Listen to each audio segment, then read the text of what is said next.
Welcome to an update on the Supercharged M5. Yes, and before we do get into it, I want to say a big thank you for all the responses and the comments on the previous video. We had a lot of comments come through. And I reckon it was about an hour from making that video live before you got in contact with Ali? Ali, who is the previous owner and the gentleman that actually built this car to what it is today. But it was actually great, I'll get into that later on, but there was even people that don't know the owner, but from other countries that have the same setup as this, with the same supercharger, giving hints and tips on what to check. So it was a really good response, and yeah, hopefully you do enjoy the other videos to come. Yeah, it's been overwhelming. Now, we need to show them how we got it up here first. So let's cut to before that last video went live, when we were limping it from down in front of the house up into the shed. I don't think it's going to start off that battery. Oh, it did!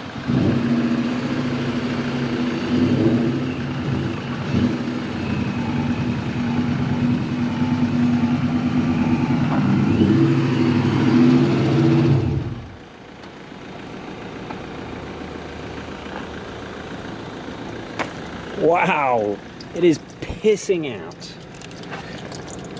Whoa. Okay, that is not the standard clutch. Really? Yeah, definitely not a standard clutch, 100%. And it feels snappy too, it's so responsive. It's like it's supercharged. It's really, really responsive, that feels good. However, as I got next to the container, I could hear a tick. Hit something, a very light tick, like a lifted tick. Well, maybe it's got to build oil pressure, maybe. Maybe it doesn't have any oil pressure. Was the oil pressure light on? I don't think so. I was just trying to get it off as quickly as possible. All right, well, yeah. We got to work this shit out. Okay, quickly. So it was leaking oil coming off of the trailer. Have located pulled the front bar off, located it is leaking oil out of the oil cooler. There is an oil sender or a switch right before the oil cooler. So basically then just loop that back around so that the engine oil isn't going into the cooler. And now, just to get some extra clearance from the thermo fan into the pulleys, going to hook a ratchet strap to the trusty transit onto the rad support, pull that out, because you can see she's pretty soft, and that should allow a bit more clearance between all of this stuff and the engine. Okay, so we've got good clearance now from the fan onto the water pump. Oil cooler's looped. See if it'll start up all right.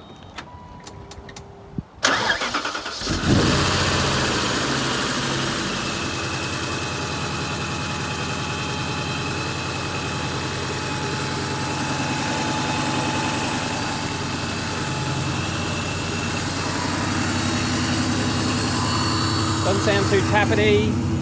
What your gauge is doing? They all look okay. Obviously the rear lights are out. There's no oil pressure lights, so it looks safe. Those aftermarket gauges need a fuse, don't they? Yeah. I think try and get it in the shed and then we can probably jack it up. Alright, I'll go. I think that's exhaust, dude.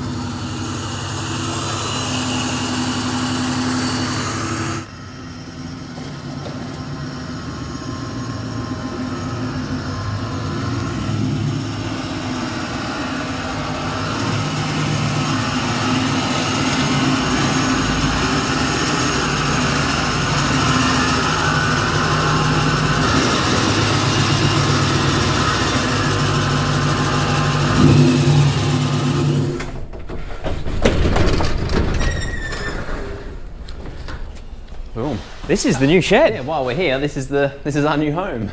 Yeah, we unfortunately with current events we can no longer enjoy our 1,000 square meter shed, so we have downgraded to a 30 square meter shed. But it's not all bad because we can now separate work and the cars. Yeah, I think this is going to be a better setup for what we do with the cars, definitely.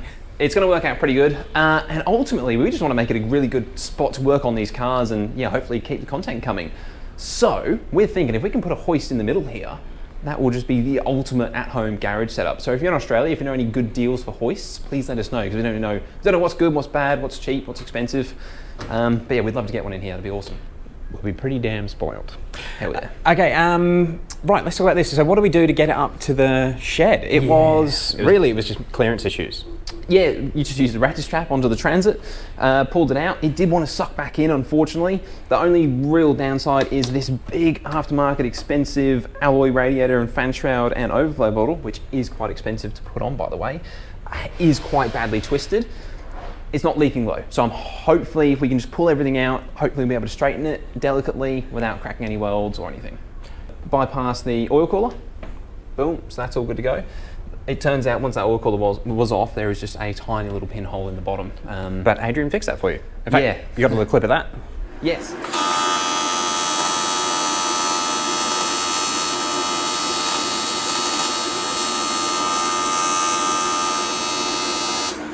Yes, so that's Adrian who did all the painting on my E39, man of many talents. So aside from that, we've got it in here. We did have a quick look around it the other day. I guess let's start at the back where the brunt of the accident damage is.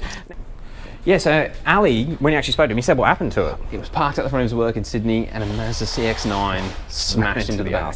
So it was stationary when it got hit, and I guess it must have hit the car in front, because that's why it's got the front damage as well. Hell of a hit.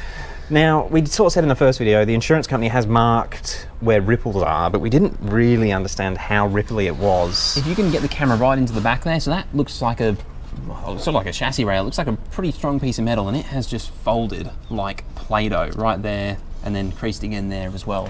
It's also, you can see it's lifting there. It's from that seam. So this back of the car has had such an impact. It's squashed and pushed down. Yeah, so the angle of that bolt, which should be straight up, is like on a 45-degree angle, and that's a fair bit way in. Underneath, from there, hopefully we can see. It doesn't get much better. The exhaust obviously is bent. I imagine that would be okay. Like this here is just slightly tighter bend than it should be. It should be bendable back, but you can see how much the floor goes up on, hopefully the GoPro's picking that up on that angle, and then those bolts there, which should be pointing straight down to the ground, again, they're also on crazy angles. Hopefully you can see in there. So it's got some bad ripples in the floor. Yeah, obviously the rear end, the boot lid's no good, the tail light's no good. You do have a spare boot lid, so that's a no-cost replacement item. I've got a tail light as well from the 535 parts car. Also, we need to explain as well, we're trying to work out which way to go. We'll get you guys to vote at the end once you've seen all the damage. If you think he should remove the engine and put it in something else, or repair the M5. You brought that tape measure up, didn't you? Yeah, Where is it? there, yeah. Okay, so something we haven't done yet. We want to... I'm not looking forward to it because spanners. Basically, well, you can see this rear quarter has been pushed so much that this right-hand rear door does not open. Nice. Like it is wedged shut, and it's even actually it's wedging the front door shut. At least that opens. So there's no doubt that from the back of the body to the front of the body is shorter than it should be, but is any of the important drivetrain-y suspension parts bent? Let's measure the good side, yeah, and we'll see what that measures out to. So I'm going to go from the center. So we've got the middle of the BMW logo. Center. I'm pretty much bang on 285. 285. Yeah, okay. That sounds like a wheelbase measurement to me for BMW. And, yep, so I'm at the center there. You're at the center? Yep. You sure? Did you panic? Sorry, David. I was playing with him. Right, okay, now I'm in the middle. Sure? Yep, I am actually dead center in the middle. Okay, it's about 283, so that's about 2 centimeters shorter. Oh. That's not good. 2 centimeters shorter on the right-hand side, and look, to be honest, I don't think... So the wheel is about 2 centimeters further forwards. I was hoping most of the impact was behind the wheel. I guess it's bent here, and the subframe mounts there, so if this part is pushed back, that's gonna happen. I was sort of hoping the subframe would have been solid enough to not move. Absolutely. I wonder if that means the subframe's damaged. Oh man, I guess there'll be tension on all the axles and all the drive shafts. Like initially I was like, let's just pull the drivetrain out. But when you spoke to Ali and I can't remember if you mentioned it on camera, but he's got most of the original parts. So this is restorable to an M5. Yeah, he's got logbooks, the keys, everything. Actually, he even said you can have, he didn't even want to charge you for the logbooks, which was, he's such a nice dude. Yeah, he said they belong to the car. Need to give him a shout out. But since you spoke to Ali, it's the thought of repairing it makes more sense. So if we do go down that route, do you know if the 535 subframe is the same as an M5? I'm sure the bushes might be different, but is the actual framework? The subframe might be actually. That might not be too bad. Yeah. And to be fair, some of what put me obviously is all these creases. But in that previous video, some of the commenters were just like, "No, it's easy. You just pull it out." Obviously, they could just be saying that. With the damage, so we obviously even when I used to have the car out, I've never had a car on a chassis straightener, and I think this is chassis straightener work. Like it's got to be 100%. pulled and straightened. Yeah. But I don't know anyone that does it. So if anyone's in Southeast Queensland that knows a panel shop that might look after us, who wants to work on an older thing that doesn't need to be repaired to concourse repair, because you're going to track it, you're going to have some fun on it. But still straight and the right dimensions. Yeah, please get in touch. We don't want it for free, but we just don't even know where to go. Yeah, and what is it worth? If it's way too expensive, then obviously the car is not viable to repair, and it will just be getting a drivetrain swap. You can see obviously the damage does come up to the roof onto this bloody C-pillar. So again, this car was written off in 2013, which I'm presuming by the bog there, that's where this impact was, around this area. But in this crash as well has now obviously creased that way worse, and it's chipped the bog off.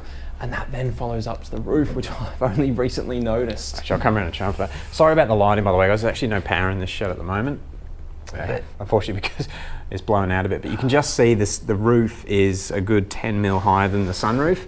And the sunroof is in the right position. The sunroof lines up at both sides. It's just in the center. So she's been squeezed.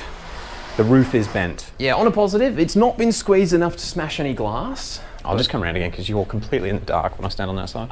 Yeah, so it hasn't broken any glass, but I feel like it's got to be close because that's shorter and that's shorter. So yeah, please let me know if you have any insight into what the go is with repairing. So just with the interior, it's actually all okay, isn't it? And Ali's got the original seats, which he's offered to you for a pretty damn fair price. Yeah, it's not too bad. It's kind of what you'd expect for a high-ish mileage M5, really. Yeah. The aftermarket gauges, they unfortunately do not work. Will they power up? They do. Well, actually, the one in the middle doesn't. What do we got? They look quite cool. We did actually run this car just before we started filming, just to get some heat in it. And yeah, the gauges are still working. Well, the one in the middle doesn't?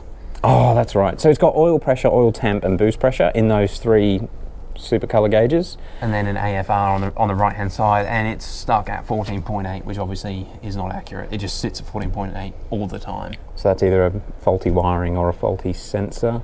You need to do some work on the gauges, not life or death, but it's good that Ali had them in there in the part and was monitoring those things. To be fair, with this setup, I would want to be monitoring those things as well.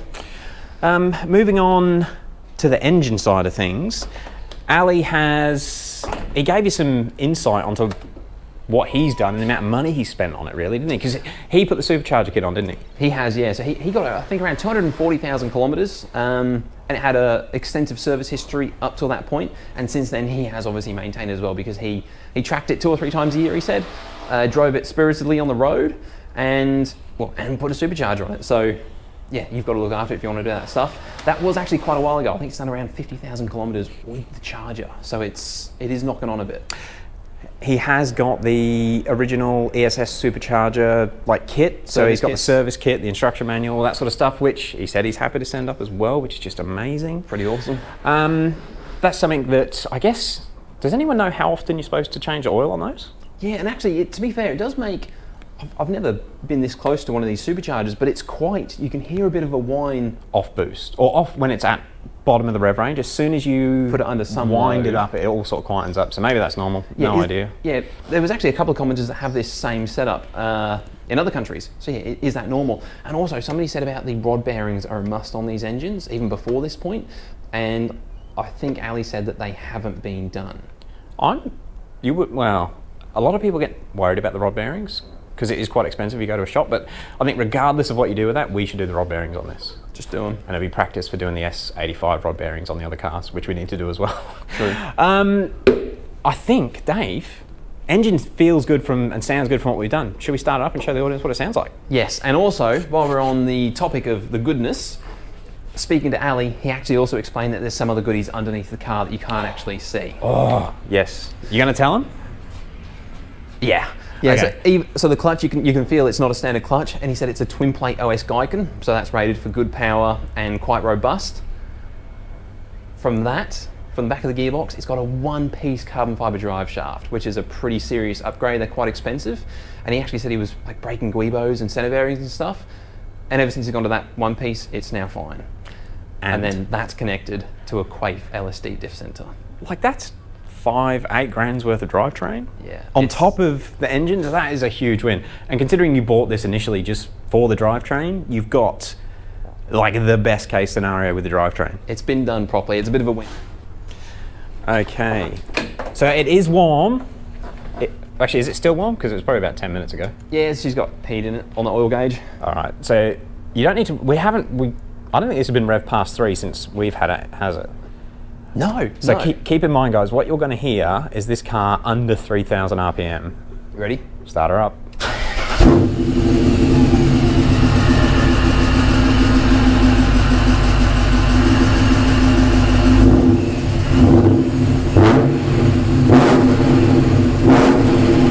Okay. Oh, it's too loud to be down there. It like vibrates your chest. Gets me every time. I want them to hear the supercharger bob.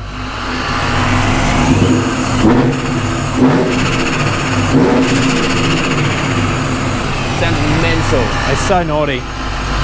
One thing we have noticed before you shut it off, so the top of the engine is all nice and quiet. Like, it doesn't sound like there's any lifter noise, any valve noise. Like up here is quite quiet, but as the engine gets warm, and it doesn't do it when it's cold, when you get down here, you can hear it ticking. Which I think is, I'm pretty confident that's an exhaust manifold leak. I hope so, but it is very evident down here.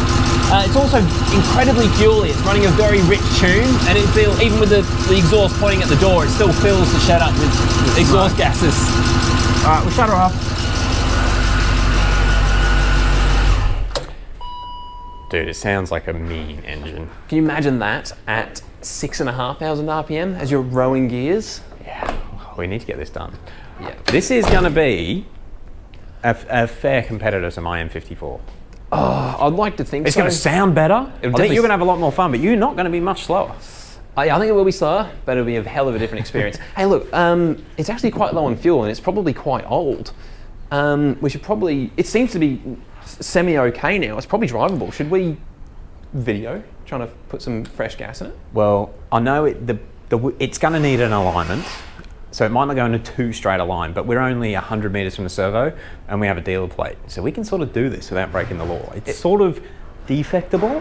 A little bit. But we sort of have insurance. Anyway, so we might do that in the next clip, which we'll probably do hopefully this afternoon or in an hour or so. We need to get your advice. Like, what do you think we should do with this? What do you guys think it's going to cost to repair that? Like, we don't want to, I guess to get a quote on it, we're going to have to ship it to a panel shop for them to have a proper look at it. Is it worth repairing the M5 or should we remove the drivetrain? Make sure you vote in the poll up in the corner. Have you got anything else you want to say to them? Just keep the comments coming. It was so useful getting all that extra information and obviously tracking down the previous owner. Even Jacob from, he had an E39 540, which he bought. This was that was Ali's previous car. He detailed this. He sent through a folder of photos after the detail. Actually, you've reminded me about, these are the parts we've taken off the car since it arrived. So just front and rear bars, which I think we could probably repair from what we learned, well, you learned doing your 540 stuff. Possibly. But this carbon fiber bonnet, which is quite expensive, is a bit cooked. I don't think we'll be able to repair that. But man, in those pictures that you got sent. Awesome. It just looked like a monster in the photos, and you can imagine if it sounds like that, cruising down the road, that would be an intimidating car. Sort of suits the number plate that used to be on it. Yeah, true.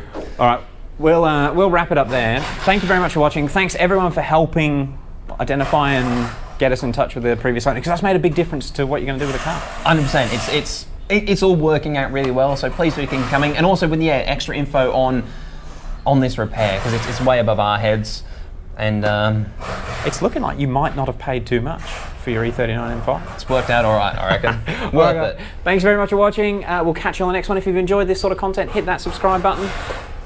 Peace.